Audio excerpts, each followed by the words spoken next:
say what they're going to do is they're going to sell it on one level by saying it'll keep your child safe. It's now in the headlines all these years later. Metropolitan police officers to be microchipped by top brass in Big Brother style tracking scheme. Wouldn't you feel really comfortable and nice and safe if you knew that your local policeman was microchipped by microchips that can affect them emotionally and physically and mentally? I mean, wouldn't that make you feel good? Microchip tagging for convicts. Oh, well, we got so many problems with the prisons, they're all full. What can we do? Oh, I know, we can microchip them. Mexican officials and police microchips is one after the other now. And, you know, I found that on the internet. I think that sums it up, really. That's where we are.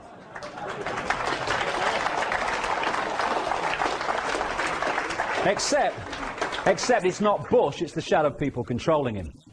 Coordinate 2. The biggest terrorists are in government.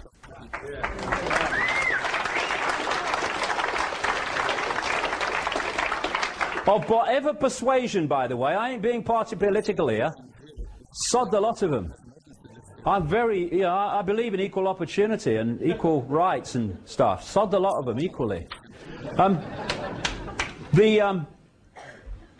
The terrorists, even those that we're told were terrorist events from external terrorists, when the evidence often points to the fact that it was not that at all, except that they were the front for it, they can kill horrendously a few thousand people at maximum, or they can, like 9/11 and that stuff, or they can kill fewer in other events. Horrific, horrible, etc. Yes, but these people, or the people that controlled them, pepper-bombed Baghdad full of kids and civilians, and have so far killed and maimed hundreds of thousands of civilians to save them from a dictator. And you know, David Davis, it seems from what I read, is in favor of capital punishment. I cannot think myself of a more blatant big brother power than for some guy in a silly wig to have the power over life and death on behalf of the state. And I just wonder, because David Davis voted for the invasion of Iraq, I just wonder if those children and civilians, as they were pepper-bombed in Baghdad, might just have thought that Big Brother might have arrived. But no, it's just about surveillance cameras and DNA databases. Oxford Concise Dictionary definition of terrorist: one who favours or uses terror-inspiring methods of governing or coercing government or community, hence terrorism. I rest my case. Coordinate 3. How the few can control the many by using the many to control themselves. Pyramid power. If you think of Russian dolls, one doll inside a bigger doll inside a bigger doll. Now think of pyramids. Small pyramid inside a bigger pyramid inside a bigger pyramid until there's one that encapsulates all of them. If you look at any organization today, a government, a university, a corporation, anything, a school, they're all structured as pyramids. The vast majority of people that work for those organizations work in the lower reaches of the pyramid, where most of the people in any organization are. But when you get to the top of the pyramid, you find a tiny few people, and they're the only people that know how all the different contributions of others within the pyramid fit together to form anything but an innocent picture.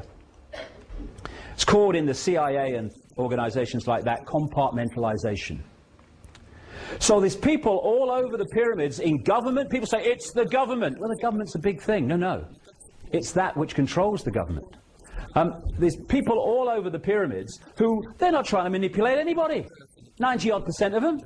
They're just trying to earn a living, look after their family, have a nice holiday and all that stuff. But they don't know how their contribution fits with them and them and them. Only the ones at the top know that. And these pyramids fuse together. The banking pyramid, the transnational corporation pyramid, the oil cartel pyramid, the pharmaceutical cartel pyramid. All these different pyramids, media ownership pyramid. I mean, you know, the major media corporations in America, for instance, are owned by the corporations like General Electric.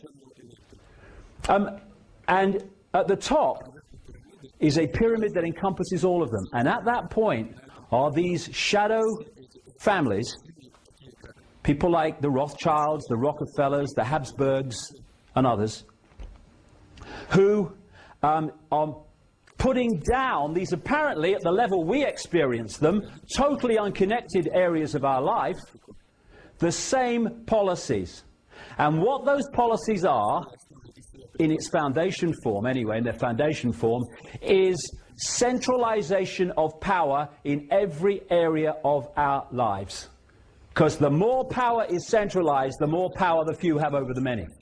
So you go into a bank, you hand over a check to the person behind the counter. They don't know what's happening in the bank manager's office and what's being decided. He don't know what's happening at the next level. They don't want to accept the next level.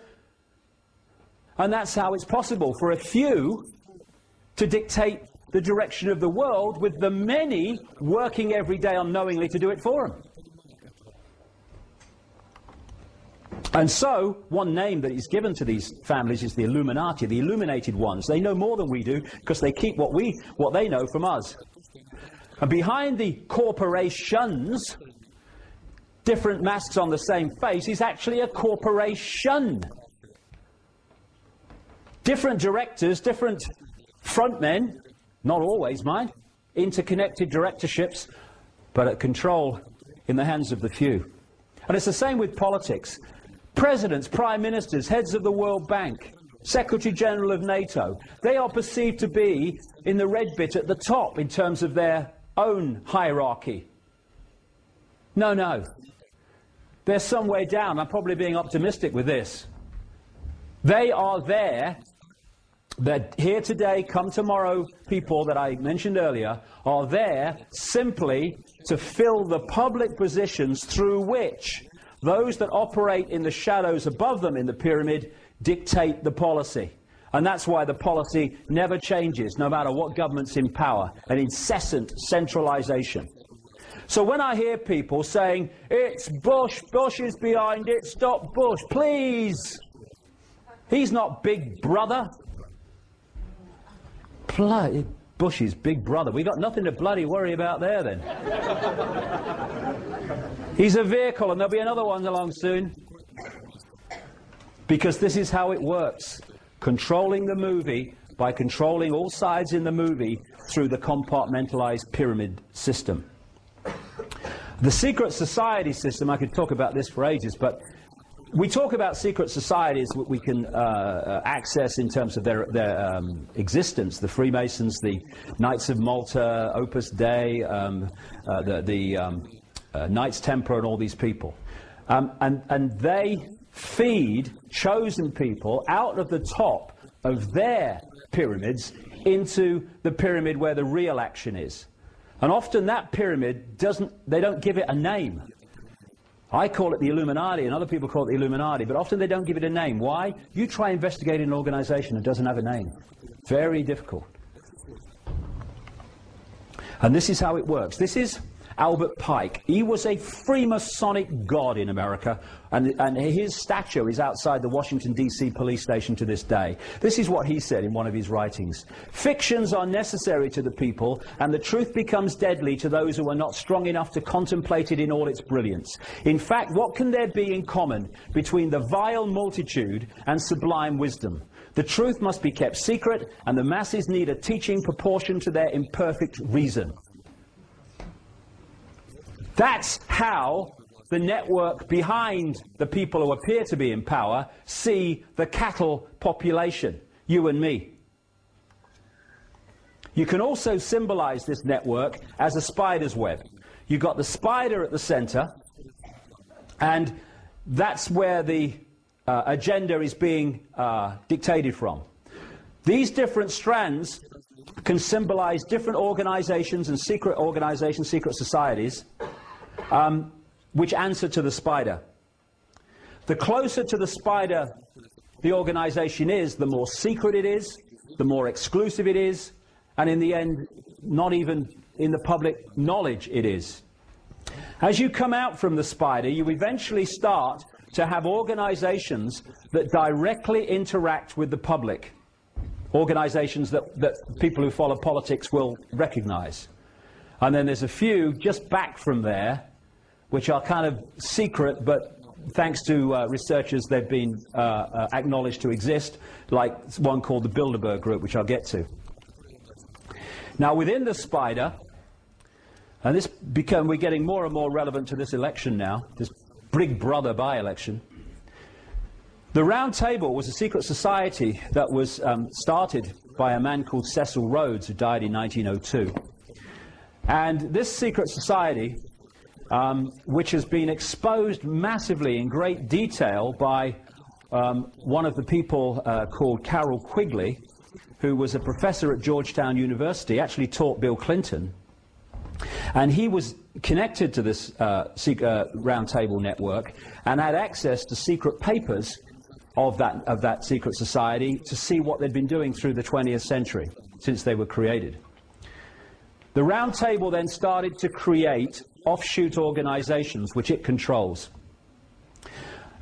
First came the Council on Foreign Relations, 1921 in America. The Rockefeller family were behind that. Then came the Royal Institute of International Affairs in London, actually came before that even. Then came the Bilderberg Group, 1954, and the United Nations, and the Club of Rome, 1968, and the Trilateral Commission in 1973. And the Trilateral Commission was created by the Rockefellers, David Rockefeller, and a man called Zbigniew Brzezinski, who is the man behind Barack Obama, who I mentioned earlier. The Bilderberg Group was officially met for the first time at the Bilderberg Hotel in Oosterbeek, Holland in 1954 in the May. And every year, although its steering committee meets very regularly, every year they have a meeting somewhere in the world of the high and mighty of global finance, business, politics, media ownership, intelligence agencies and the military, including the Secretary General of NATO.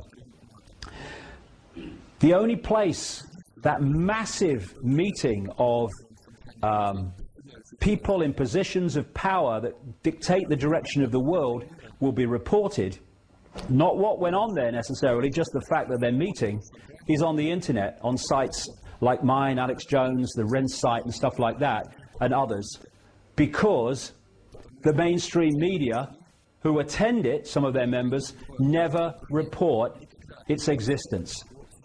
If any other organization was doing that with those people, it would be reported, not the Bilderberg Group. Now, Carroll Quigley wrote two books. One was called The Anglo-American Establishment, and another one, a big work, was called Tragedy and Hope, in which he exposed this from the inside, because he agreed with what they were doing. And as he pointed out in his books, their goal was the centralization of global power with a world government. He agreed with it. He just thought the public ought to know it was going on. This is what he wrote in one of his books, The Anglo-American Establishment. The picture is terrifying because such power, whatever the goals at which it may be directed, is too much to be entrusted safely in any group. No country that values safety should allow what the Milner Group, this is Alfred Milner, Lord Milner, who took over from Rhodes as its head, and sometimes it's called the Milner